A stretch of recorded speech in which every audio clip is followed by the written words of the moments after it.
Hello guys, welcome sa RJ's Farm. So nandito tayo sa ating mulberry farm. Yan. Maraming bunga sila ngayon. Yung iba naglalaglaga na dahil malakas ang hangin. Yung section na to, itong almost 45 na trees to, pinabunga natin sila and then inopen natin sa public simula nung February 9. Ito yung mga unang batch niya, yung first row. Yan, halos yung, wala nang bunga tong first row eh. Yan, konti na lang. Mga ilan-ilan na lang yan. Kagaya. Tapos yung second row, paubos na rin. Yan. Ito yung second row. Pero marami pa rin. Pahinog. And then yung third row, ngayong week siya naghinog. So, continuous yung pagbubunga natin ngayon. Hindi kagaya dati. Isang batch lang natin silang pinrun. Kaya sabay-sabay sila nahinog.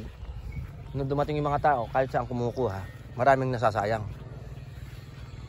Hindi kagaya ngayon, tigpa 5 days yung pagitan. So, nakukuhang nauubos na nila yung isang row bago sila lilipat sa kabila. Ayan, ito yung mga ano natin. Sakto to, almost 2 weeks ang magbubunga to bago maubos. Or sa darating na Saturday, mas maraming mapipik yung mga tao.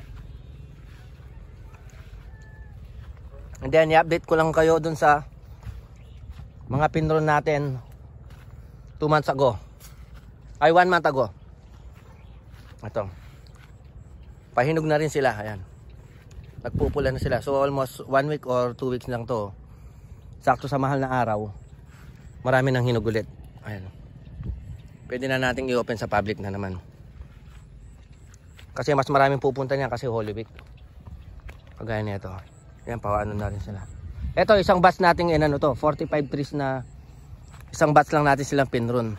Para isang bagsakan lang sila maghihinog para pag dumating yung mga tao ng Holy Week, maraming makukuha. Ayan to, pahinog na sila mga nauna. So 45 trees yan. Ito pa. Ito pa, papula na sila. Ito naman palang tinanim natin na mulberry 3 months ago. So hindi ko na na-video. Pinutulan natin sila.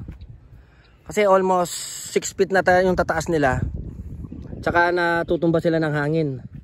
So ang ginawa natin, pinutol muna natin sila agad. Ayan, pinutol muna natin sila. Pero hindi natin sila tinanggalan ng dahon para hindi sila mamunga. Kasi pinapamature muna natin sila. Pero yung iba ay nagbubunga naman. Pwede naman sila pabungahin. Ayan. Kaso nga lang, para maging matured sila lalo, bago natin ipurun.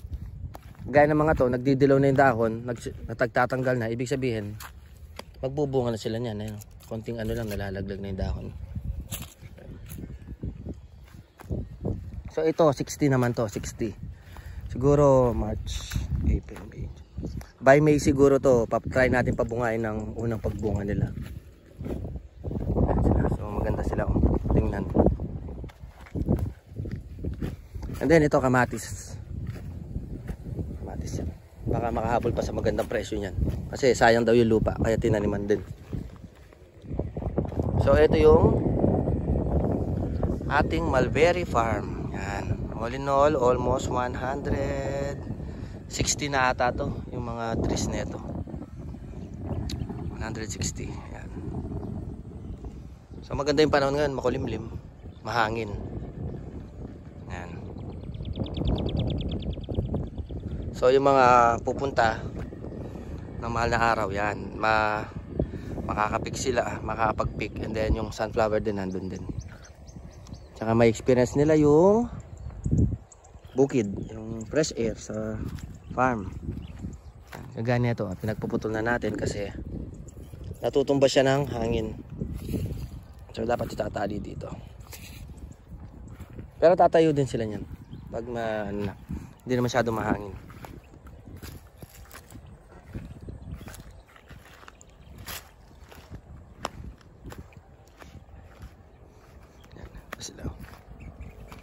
So ito second time na niyang, first time niyang magbunga. First time natin silang pinrun kasi ano pa sila noon bata pa. So ito yung first time nila magbubunga. Tignan natin kung marami silang mailalabas kasi kalimitan pag first time na magbunga, kukunti lang yung naibubunga niya. Di kagaya ng dito, yan, itong second time na nagbunga, mas marami siyang bunga at malalaki. Lalo na pag matured. Yan, so ito yung mga unang prune. As in, wala na siya. Ito, makikita ko siguro mga 5 na lang yung mga nandito niya. Tapos dito meron pa, and then sa kabila. Ito marami.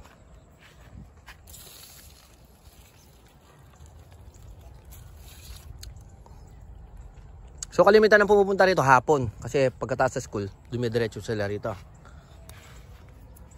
Pag umaga, medyo busy sila.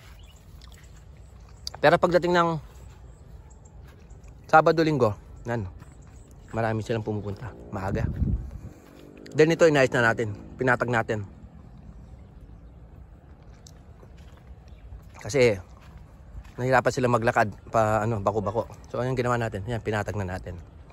Para madaling lakaran, magaan.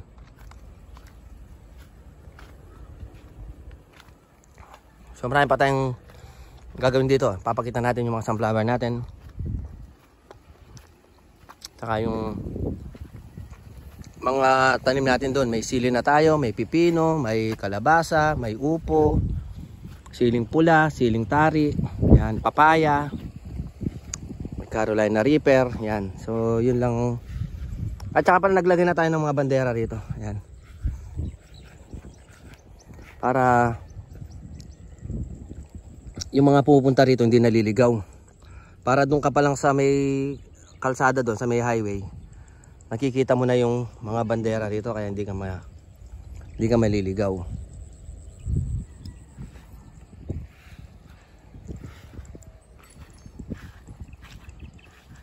And then continuous pa rin tayo sa mulberry picking.